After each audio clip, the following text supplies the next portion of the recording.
Okay, so this is a skill analysis of the single arm dumbbell snatch. And so it's a fairly complex full body exercise where essentially you're bringing the weight from the ground and you're catching it overhead. And where this differs from, say, the clean is you're not catching the weight at shoulder level, you're catching it overhead. So it's on the more difficult side of things. So we're going to watch 2 reps of Quinn's technique before breaking down the exercise into the different phases. Go ahead.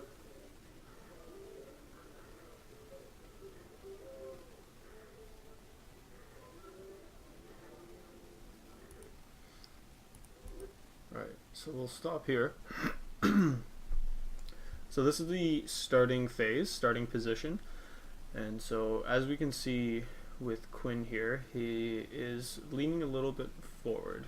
And so the first thing I notice is his heels are actually coming off the ground a little bit. So you can see in this photo here that his heels are off the ground. His knees also tracking a little bit far forward. Ideally in any sort of weight bearing squatting exercise such as this one, you want to avoid any forward knee tracking as much as possible. And as you can see here, his knee is certainly not in line with his toes.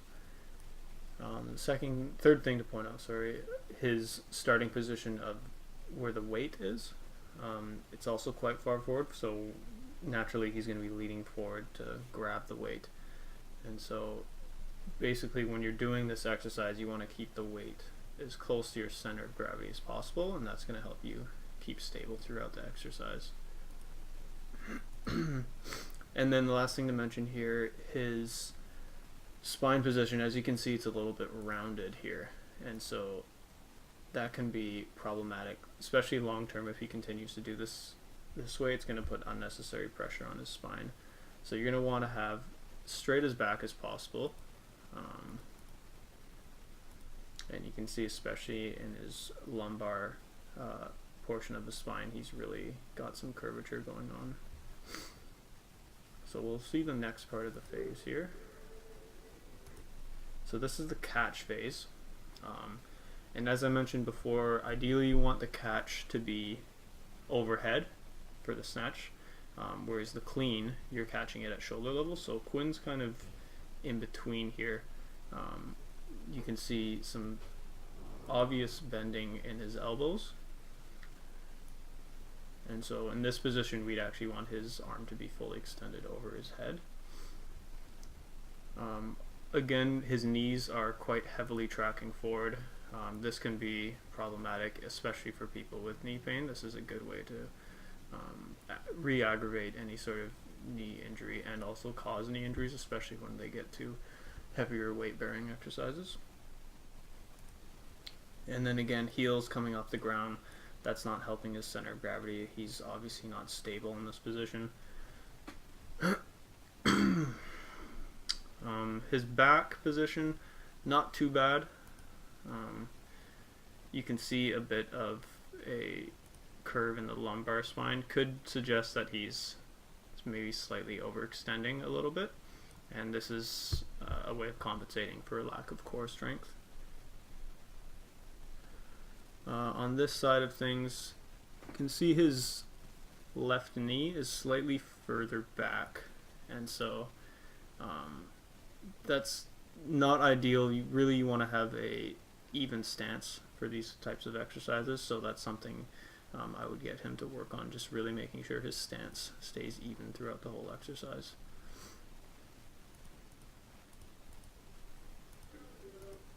And then the finish phase,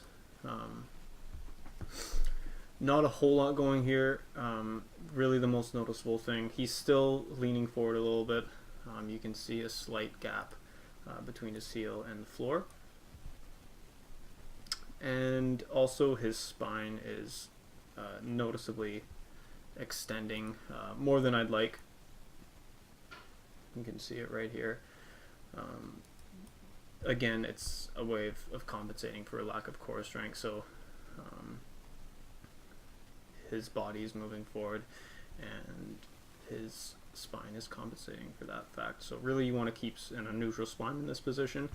Good way of doing that, you can actually clench your glutes. It's one technique of helping spinal stabilization for these types of exercises.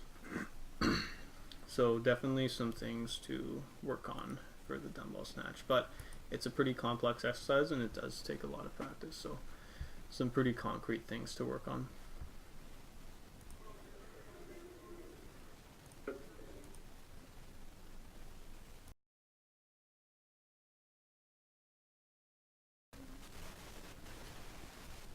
Okay, so this is the second video of the single arm dumbbell snatch analysis. So the previous video we just looked at was the one is the novice version, and this one is going to be kind of the intermediate version.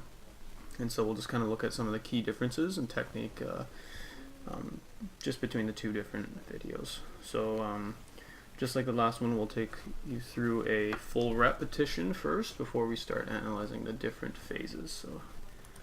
Yep.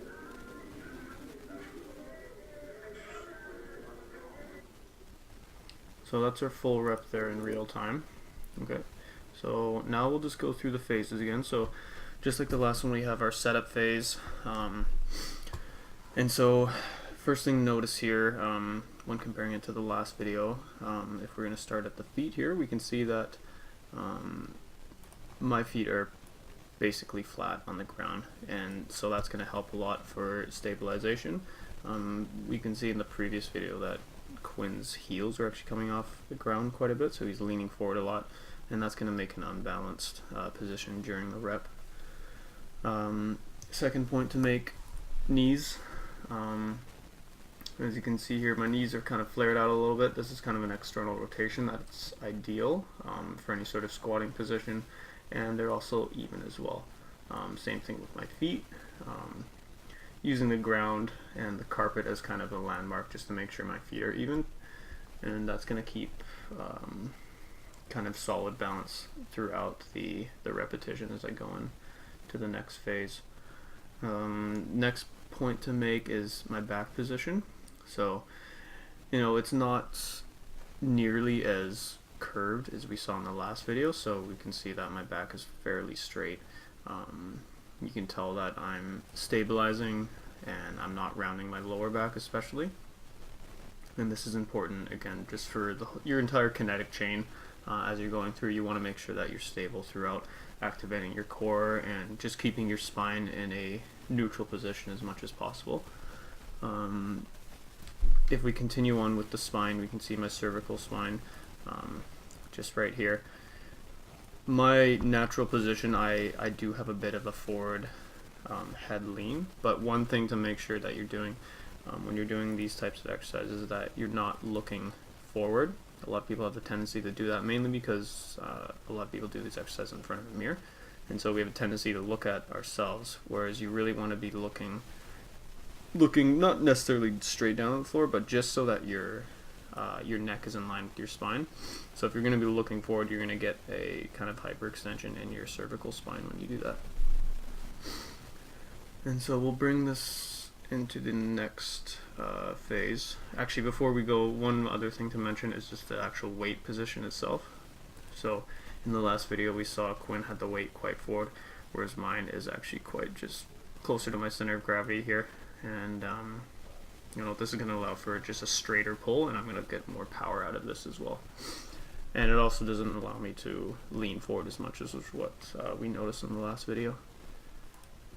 So we'll just go to our next phase here. Yep. Okay, so the catch phase. Biggest difference between the two videos is my arm position. So in the dumbbell snatch or any sort of snatch position, the catch phase, the weight is completely overhead and your arm is extended. We saw a lot of bend in the last video in the elbow, and so we can see that clearly there's not much bend at all. My arm is pretty straight. It's above my body, so my center of gravity. Weight's kind of further back into the heels, which is what you want to avoid that forward lean. My knees are tracking a little bit forward, but not nearly as much as in the last video. And so my feet are still firmly on the ground. There's no gap in my heel, which is what you want, so I'm not really leaning forward that much. You can still see my center of gravity is straight. And then also looking at my back position, not a whole lot of hyperextension. It's fairly straight. There's going to be a little bit of natural curvature in my back, but I'm certainly not hyperextending, so I'm not putting any unnecessary pressure on my lumbar spine. And again, feet position, they're not changing throughout the exercise. They're still, my toes are still in line, and that's going to allow me to keep balance throughout the exercise. Alright, so we'll go to the final phase here. Okay, so just the finish. Again, you want that weight completely overhead. You want it basically in line with your center of gravity. You don't want to be leaning forward. And we can see that I'm fairly straight in this position. Again, spinal position, some people have a tendency to kind of bring their pelvis a little bit forward to kind of compensate for a lack of core strength. But we can see that my body's pretty straight. I have minimal hyperextension in my spine. It's just basically my natural curvature. And so this is kind of an ideal finished position. Again, we look at the feet. They're in line. So basically my base of support hasn't changed throughout the exercise. And so those are basically the main differences between the novice video that we saw and kind of an intermediate version.